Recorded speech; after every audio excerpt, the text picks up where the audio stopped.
Fitness friends, technique, tips, and tricks for a landmine curtsy squat. So this is a fairly advanced movement. I really don't recommend you do it unless you consider yourself an advanced workout person or you're under the supervision of someone who knows what the hell they're talking about. But anyways, that's what the movement looks like. Number one, basically you gotta trust the fact that you're not gonna fall over. You lean into the weight. Look, I can go from one arm or one leg at a time, not falling. You're gonna be good. Trust that you ain't gonna fall. The movement itself looks like this. The leg that's on the outside is gonna be the leg that stays glued to the ground. The opposite foot is gonna step back, and we're gonna drive back up. Great way to unilaterally isolate each leg. Oh, it fires the glutes, nice and good.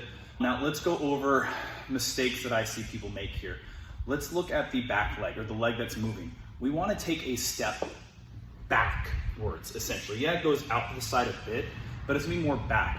I'll notice a lot of people naturally want to reach out to the side. Try to avoid that best you can and step back into the rep.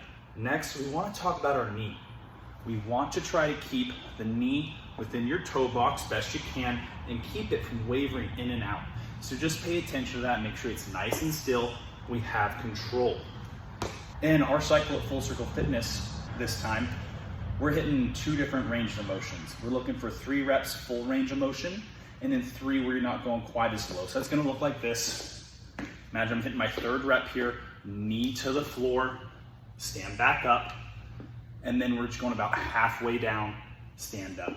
Halfway down, stand up. Fitness friends, little technique, tips, and tricks for a cable seated row. Looks like this. Love to see a device that gets your hands in a neutral grip. Keep the shoulders nice and relaxed. A lot of people want to activate with their shoulders first. They shrug as they pull. So keep the shoulders nice and relaxed. But once again, I'm like a broken record here. You hear me say it a lot. Make sure we're not just yanking with your arms. The first thing to move shouldn't be your elbows. You're gonna see I'm gonna get movement, but my arms are still straight. It's simultaneous, but you want to get that scapular activation and then pull those elbows back. It's tough to control, but once you find that control, oh my goodness, your workouts become so much more effective and you're not wasting time. Your elbows won't hurt as much. So practice that. You can always practice a few reps of scapular control. Get the upper back, get the back engaged, make sure we're using it, make sure the shoulders aren't shrugging, and then finish out the rep. But find that scapular control before you just start ripping with your arms. Other than that, just find a nice steady rhythm. You control the weight, don't let the weight control you. Fitness friends, let's go over technique, tips, and tricks for a dumbbell strict press. Great way to hit the shoulders, a little unilateral work here. I like to coach doing this from a neutral grip, not out from this neutral grip, especially if you have shoulder issues. It's just gonna place your shoulder in a more secure, stable position. I also like to teach full range of motion. So that means when we come down until one dumbbell head touches the shoulder, and then we drive back up. Usually smooth and steady pace. Something I love for people to do is when they get to the top, have a slight hold and then come down, because that's you actually controlling the weight, not just throwing it around. Tempo is very important here. We want to make sure the weight isn't falling down.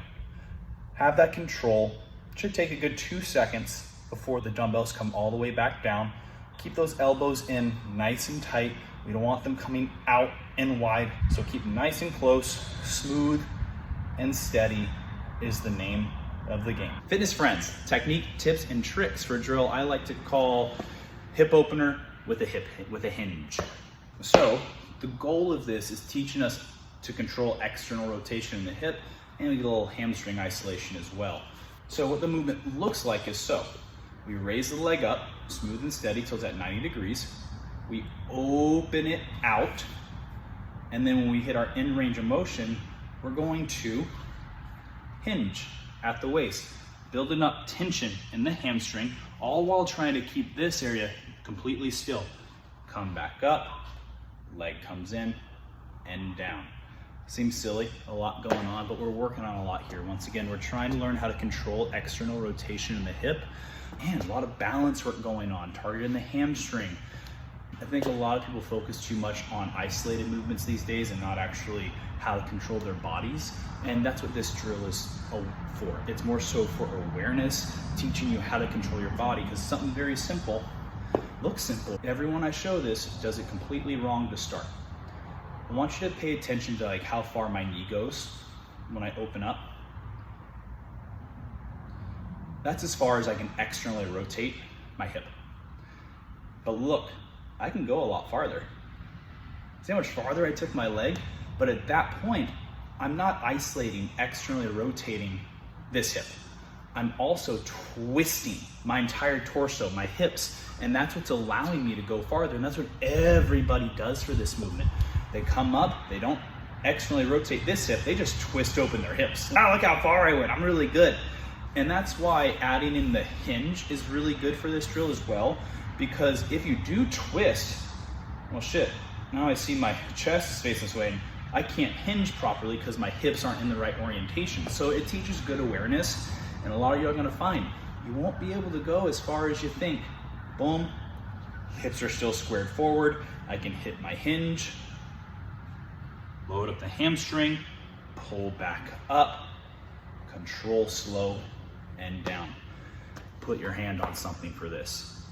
Yes, it is a balancing drill, but I need you to have control. If you're falling down every rep, it won't be very beneficial.